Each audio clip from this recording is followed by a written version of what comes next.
This is very short, Mr. Chairman. As the proponent of the privileged speech that was delivered last year with respect to the issues in the social media, allow this representation to deliver a very short opening remark, Mr. Chair. Magandang umaga, mga kasamahan, honorable colleagues, distinguished guests, ladies and gentlemen. We are gathered here today not to silence voices, suppress free speech, or curtail the constitutional right to freedom of expression. Instead, we are here to draw the line between responsible discourse and the deliberate, systematic abuse of digital platforms to spread lies, destroy reputations, and manipulate public perception. This hearing seeks to establish a regulatory framework for social media similar to how the Kapisanan ng mga Broadcasters sa Pilipinas, or the KBP, regulates television and radio broadcasters, and how the National Union of Journalists of the Philippines, or the NUJP, upholds ethical standards for print media.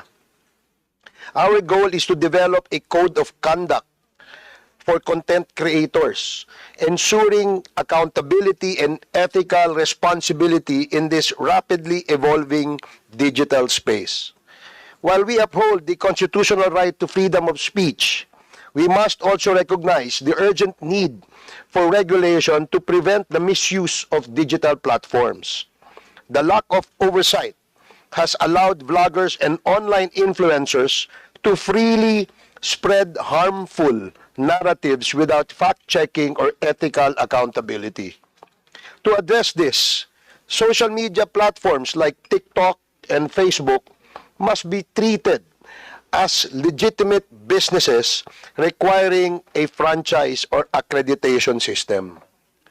By holding these platforms accountable for monitoring and removing defamatory content, we can foster a safer and more responsible digital environment. This measure will not only encourage ethical content creation, but also curb the spread of libelous and misleading information. Just as traditional media operates under legal and ethical standards, bloggers and online influencers must also be subject to similar regulations to prevent the reckless dissemination of falsehoods. In recent years, we have witnessed the alarming rise of trolls, vloggers, and malicious online actors who, under the guise of exercising free speech, systematically spread fake news and engage in character assassination. These individuals and groups, operating with seeming impunity, have poisoned public discourse and in many instances tarnished the reputation of those who dare challenge their narratives. Despite the existence of laws such as the Cybercrime Prevention Act, Filipinos remain vulnerable to online deception, harassment, and digital attacks that threaten not only individual lives but also the integrity of our democracy. The reality is that these network of trolls are not simply expressing opinions. They are engaged in a well-orchestrated, well-funded campaign to spread disinformation, manipulate public perception, and destabilize institutions. The sources of funding for these operations remain in the shadows, possibly linked to illicit activities such as POGO operations or criminal syndicates. These financial resources are weaponized to create chaos, erode trust in government, undermine the media, and weaken our democratic foundations. Ironically, but not surprisingly, none of these actors speak out against China's aggression in the West Philippine Sea, proving our suspicion of illegal foreign funding. Let us be clear, this is no longer a mere issue of online criticism. What we are facing is a calculated effort to deceive, defame, and discredit those who seek to uphold the truth. These trolls are mercenaries of disinformation, paid to disrupt, confuse, and divide. Their mission is to drown out facts, distort the truth, and silence those who speak out against corruption and injustice. We too have not been spared. As public servants, we have been personally targeted by these malicious actors. Myself, my colleagues, and even the President. We accept criticism when it pertains to our official duties.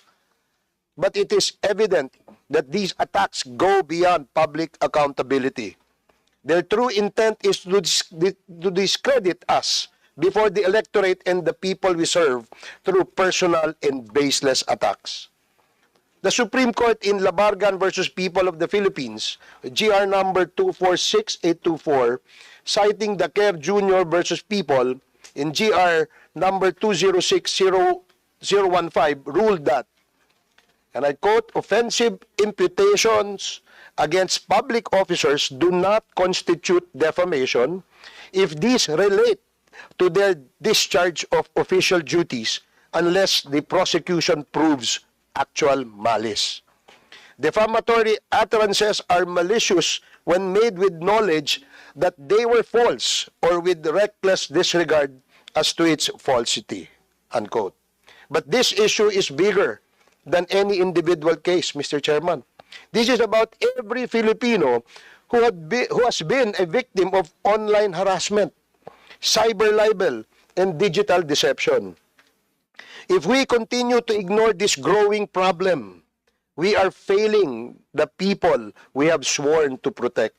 Social media should never be a tool for personal attacks or harassments or the destruction of reputations. Those who exploit these platforms to spread black propaganda, lies, and harm others must be held accountable. We have also received reports of bloggers soliciting donations under the pretense of funding their content, only to be involved in scams and online fraud. All this must stop, Mr. Chair. Today, we commit ourselves to finding solutions. We will explore ways to protect the public from the dangers of fake news and disinformation while ensuring that our digital spaces remain safe, ethical, and credible for future generations. Maraming salamat po, Mr. Chair. Thank you.